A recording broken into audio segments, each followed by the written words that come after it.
Hi, my name's Justin and I'm an addict. Thank you for inviting me out here to the STARS program, had me come out and share my story, so thank you very much. Thank you everybody else for showing up today. A little bit about myself, I'm 26 years old, I'm from Manchester, New Hampshire.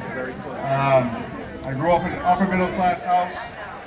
I got every new gift I wanted for Christmas, new shoes every time I went to school, played every sport, I'm an Eagle Scout, I was a decent student, went to college, on paper, to the news, to Facebook, I got that typical junkie notation that everybody gets from having this disease. In 2009, I tried opiates for my first time, and my recovery date is October 16, 2015. In 32 years, I'll have a year clean. 32 days, I'm sorry, not years. Sometimes it feels like that. It took a lot of hard work, and I had to do a lot of things different this time around to actually get this much clean time under my belt. A little thing different this time that came around is I actually had to try. The last few times I didn't notice any self-worth, and I didn't put the effort into getting clean. I would get released from institutions and jails, and I'd go right back out and do the same thing I knew how to do. And I ended up in the same spot every summer. I'd sit in a jail cell, every holiday I'd miss, every birthday. Anything you could possibly perceive as fun I would miss, and I'd sit on a cement floor with a bunkie and just sit my whole summer. So this time around, in order not to be incarcerated until I was 30 years old, I did a probation program out of Hillsborough County called New Hope Probation. It's an intense probation program based on a color line. Every day I'd have to call and see if my color came up. If it did, I'd have to report, take a UA, and go from there. And it's based on a sanction program. If I failed and told them I was going to fail, it would be a small setback, maybe 3 to 5 days. If I lied to them and failed, it'd be 10 to 15 days. If I absconded, it was 30, so on and so forth.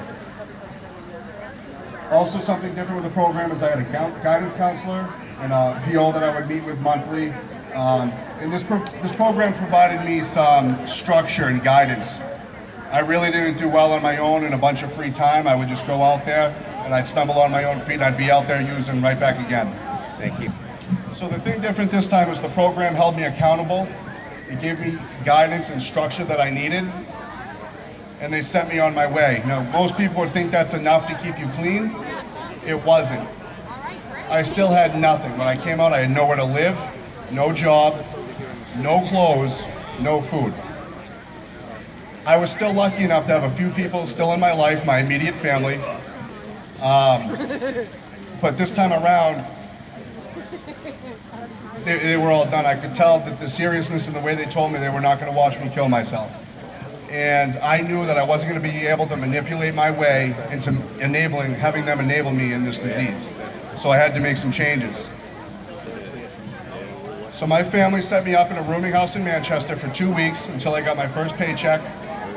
My parents filled my fridge and they gave me a ride to work for 1 week. And after that, I was on my own.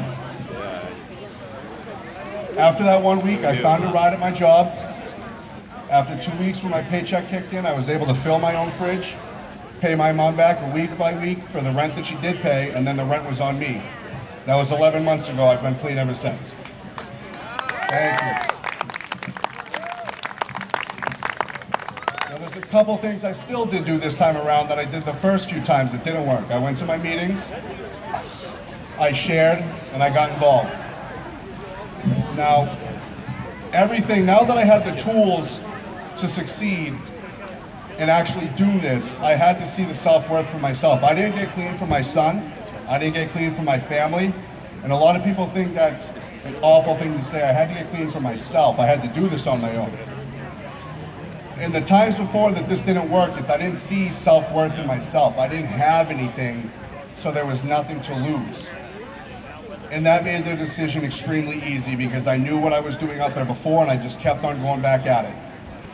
This time around, I accumulated some things. I had a little room. I felt like a millionaire. I was making $9 an hour. I felt like a millionaire. And I started getting some self-worth. And now these 3-day setbacks that I was such a tough guy before and that didn't scare me, I was terrified to do because I would lose everything. I'd lose my job, I'd lose my little room at the rooming house, and I'd lose all the freedom that I just got. So this time around, I kept on doing my meetings, the program held me accountable, and I was blessed enough to still have a family that gave me a little starter pack, a room for a couple weeks, a fridge full, and a ride to work, and after that I was on my own. So that brought me to about 5-6 months, and now I'm starting to deal with the wreckage of my past. I have no license, I don't have a bank account, cost containment, restitution, you name it. Now these are the daunting things that are holding me back. Now I'm getting nervous for these things. So I think I put in all this hard work, I should remain free and clean and healthy, yet I'm getting stuff from the legal system and all these things that are just, I feel like are trying to bring me back. Another thing I did different this time was I took it piece by piece. My mom told me just pick one thing, focus on that, get it done with, put it behind you, on to the next thing. And she told me it was like trying to move a boulder up a hill. I couldn't move the boulder up a hill, and if I tried, I couldn't do it, I just quit, because that's what I've done my whole life. If I couldn't do it the first time, I just gave up. This time I took it piece by piece, day by day, second by second. And in 32 days, I'm gonna have a year clean. And if you asked me 11 months ago, thank you. I would have told you I'll probably make it 30 to 60 days like I've done for the last 6 years. And I'm gonna repeat the cycle again. Good old Valley Street, right? So, piece by piece, my first task was my license. My license was holding back for a lot of reasons. My job, I couldn't get a bank account without an ID. I couldn't get a lot of, you wouldn't believe how many things you need an ID for. So this is where the STARS program came in. The license was gonna end up costing me about 400, 500 bucks between the classes I needed to take, reinstatement, the fee, the SR22, all that good stuff. And again, it would just seem so daunting that I didn't think I was gonna be able to do it, and I pushed it aside, I pushed it aside, I pushed it aside, until more and more things in my life were requiring me to have this license. I couldn't keep sweeping under the rug, I needed to face this issue. Again, the word blessed comes in. I was blessed enough to find the STARS program, and I filled out an application for a scholarship for, in this case, was my license. And I put in enough hard work, and I've networked enough to be blessed enough to receive the scholarship for my license. So there was about half the cost of my license right there that was given to me by doing the right thing. Somebody that wasn't gonna give me a handout, they gave me a handout. And I took that opportunity, I matched the money that they had for me, and I was able to go to the DMV. It took me a couple tries because I didn't have some sort of documentation or the money, but I kept on going at it piece by piece, and I was able to get my license back thanks to the hard work I put into my recovery and the STARS program. So I want to thank them right now very much. Thank you.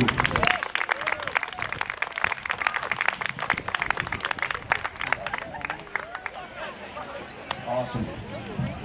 So if anybody out there is struggling, now that I'm coming up here, I see a few more sober houses, recovery places that I've never even heard of before. I'm definitely going to share the word for friends that say they've tried the same 5 recovery houses that I've heard before. It's amazing to see new places out here, that there's some options. I hope everybody shares the word about that. Thank you everybody for coming out. And if you are struggling, there's one thing. Day by day, just take it piece by piece, second by second. And if you do hear something bad about somebody struggling with this disease, just know that this can happen to anybody. It happened to me, it can happen to you. Some of this has happened to some people. One day at a time, if you're out there and you're strong enough in your recovery, just reach out and try to help somebody. Thank you very much, guys. That's it.